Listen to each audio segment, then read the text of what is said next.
Bonjour à tous, aujourd'hui nous arrivons à la fin de ce chapitre 6. Nous sommes dans Marc 6 du verset 53 au verset 56 et il est écrit « Après avoir traversé la mer, ils vinrent dans le pays de Génézareth et ils abordèrent. Quand ils furent sortis de la barque, les gens, ayant aussitôt reconnu Yeshua, parcoururent tous les environs et l'on se mit à apporter les malades sur des lits, partout où l'on apprenait qu'il était. En quelques lieux qu'il arriva dans les villages, dans les villes ou dans les campagnes, on mettait les malades sur les places publiques et on le priait de leur permettre seulement de toucher le bord de son vêtement et tous ceux qui le touchaient étaient guéris. Amen. À peine sortis de la barque, on voit les habitants qui reconnaissent Yeshua et cette reconnaissance est immédiate. Il n'y a pas ici de doute, pas de débat, pas d'opposition comme à Nazareth, là où certains ont rejeté. D'autres accueillent avec empressement. Le même Yeshua suscite des réactions différentes selon l'état des cœurs. Le texte souligne l'intensité du mouvement. Il est écrit qu'on parcourt toute la région, on transporte les malades, on les dépose sur des lits, on les place dans les lieux publics. Il y a une urgence. Ce n'est pas une curiosité passagère, mais une attente qui est réelle. Les gens savent qu'il porte en lui une puissance qui change les situations. Un détail est frappant, c'est qu'il demande seulement de toucher le bord de son vêtement. Il n'est pas question ici de longs discours ni de grandes démonstrations théologiques. Il y a une foi qui est simple, presque humble. Toucher le bord du vêtement simplement semble insignifiant et pourtant ça signifie beaucoup.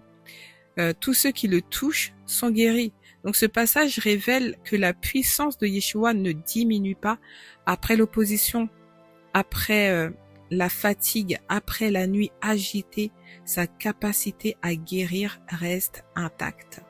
Il n'agit pas par épuisement ni par obligation, mais par compassion qui est constante. Où qu'il aille, village, ville, campagne, sa présence transforme les lieux. Il y a ici un contraste silencieux avec les disciples dans la barque. Eux ont eu peur, leur cœur était endurci. Ici, les malades n'analysent pas, ils s'approchent de Yeshua. Écoutez, la foi ne dépend pas toujours de la connaissance approfondie, elle dépend souvent de la conscience de son besoin. Ceux qui savent qu'ils sont malades cherchent à toucher Yeshua.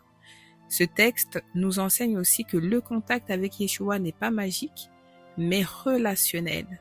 Ce n'est pas le tissu en lui-même qui guérit, mais la personne qui guérit. Le geste exprime une confiance. Si seulement je peux m'approcher de lui. Et Yeshua ne repose pas cette foi qui est assez fragile, mais il l'honore. Avant de conclure, j'aimerais vous dire que c'est délibéré, c'est volontaire que je puisse rester en surface. Voilà. Donc, toutes les études sont assez en surface parce que les églises locales sont là pour aussi enseigner, vos pasteurs sont là pour vous enseigner dans la profondeur et surtout aussi le Saint-Esprit. Voilà. Donc, ayez l'habitude de prier, de recommander vos instants de méditation entre les mains du Seigneur et que le Saint-Esprit puisse vous enseigner en profondeur. Ok? Donc pour conclure, Marc 6 se termine sur une image, une région entière bouleversée par la présence de Yeshua. Et certains ont douté, certains ont eu peur, certains ont rejeté, mais ici des hommes et des femmes s'approchent simplement avec leurs besoins, leurs douleurs, leurs maladies et ils sont guéris. Ce passage nous pose une question douce mais profonde. Cherchons-nous réellement à nous approcher de Yeshua, pas seulement à entendre parler de lui, pas seulement à observer, mais à le toucher par la foi. Yeshua reste le même, sa puissance n'a pas diminué, son cœur est toujours rempli de compassion.